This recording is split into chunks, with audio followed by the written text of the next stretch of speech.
Hello there, I'm Black Bright, and I decided to do this video because I received a petition in my inbox this morning. So I want to share with you because I know the person who sent it would like me to speak about it. So we're talking about the visa. Jamaicans need a visa to come to England, but the UK doesn't need a visa to go to Jamaica. So a petition landed quietly in my inbox this week, well actually today. No shouting, no slogans, just a simple request that on the surface sounds administrative, but underneath is carrying decades of emotion. It asks the UK government to remove visa requirements for Jamaican citizens who want to visit Britain. And the moment you read it, you realise this isn't really about travel documents. It's about distance. It's about separation. It's about families who have been living with an invisible barrier for more than 20 years and are tired of pretending it doesn't hurt. Because for a long time that barrier didn't exist. Before 2003, Jamaican citizens could visit the UK without needing a visa.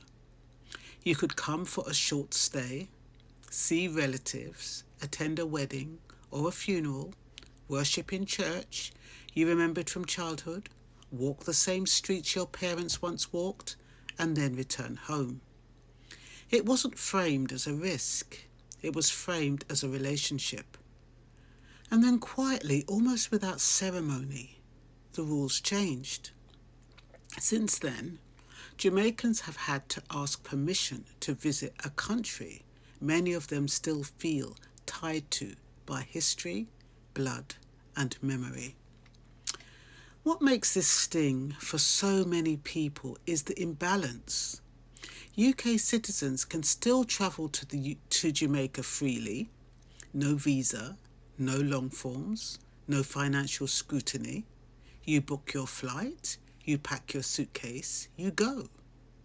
But in the other direction, the door is guarded. Papers must be produced, intentions must be proven, money must be shown, and even then the answer can still be no. That kind of imbalance doesn't just feel unfair in theory, it lands in real lives in very real ways. So I was just wondering, does that mean Jamaica should start, instituting visa rules for people who live in the UK coming to Jamaica? They probably wouldn't because it might affect tourism, but it begs the question. It lands in the grandmother who has never seen her grandchildren outside a phone screen. It lands in the aunt who missed her sister's funeral because the visa didn't come through on time. It lands in the quiet shame people feel when their application is refused and they don't know how to explain it to their family without sounding like they've done something wrong. These are not dramatic stories. They are ordinary ones. And that's what makes them heavy. Jamaica's relationship with the UK isn't causal or recent. It's deeply rooted.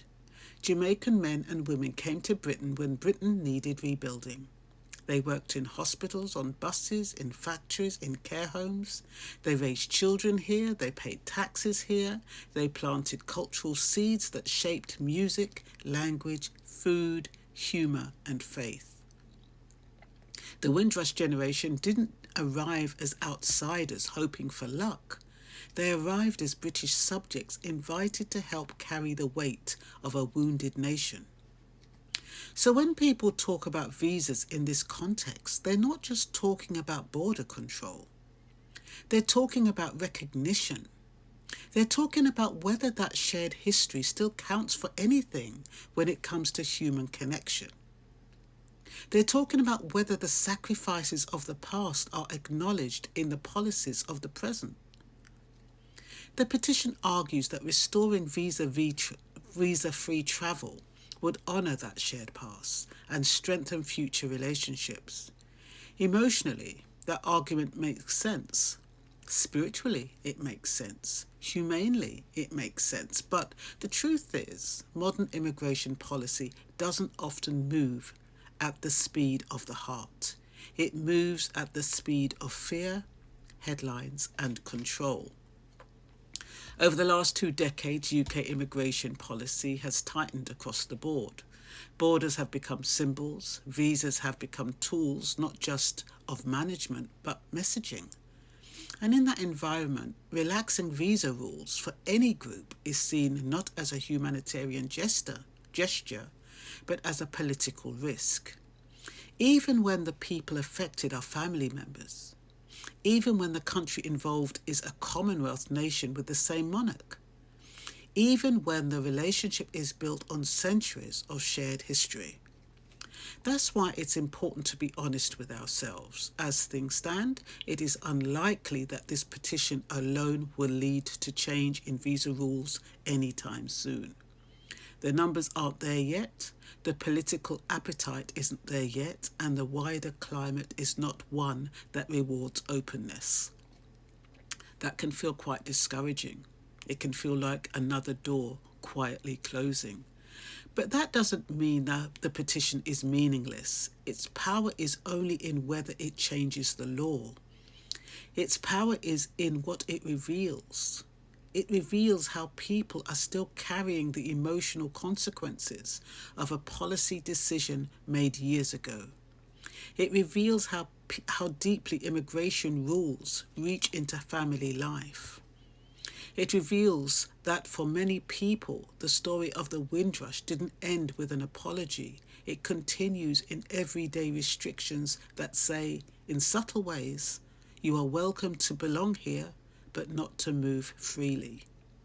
This conversation also forces the UK to look at itself, to ask whether fairness can really be one-sided, to ask whether shared history only matters when it's convenient, to ask whether family unity is something we value in principle, but limit in practice.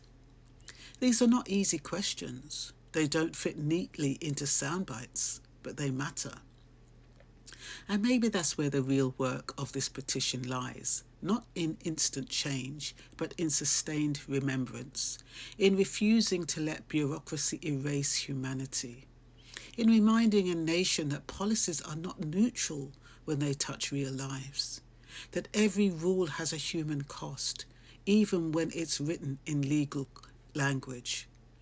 For the families affected, hope doesn't come from promises. It comes from being seen, from having their experience acknowledged without being dismissed as sentimental, from knowing that their pain is understood as part of an ongoing story of this country, not a footnote to it. This petition may not open the door tomorrow, but it does something quieter and just as important. It keeps the conversation alive. It insists that connection matters.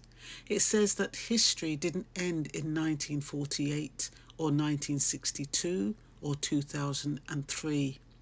It's still unfolding in living rooms, in phone calls across time zones, in longings that don't show up in policy papers. And perhaps the most honest thing we can say right now is change may be slow, but memory is stubborn. Families remember. Communities remember.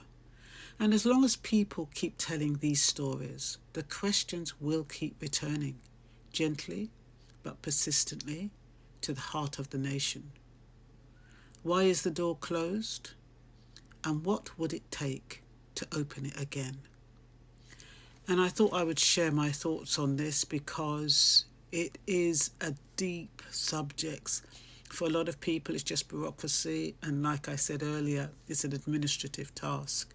But it sends a very, very deep message about what people are still going through because of policy, because of legislation, because of lack of understanding, for lack of just, for fear, like I said, and the politics and everything that's interwoven into this one green petition that speaks volumes for the communities of Jamaica and those in the UK. So that's all for now. I hope you found it interesting and informative. I'll speak to you soon.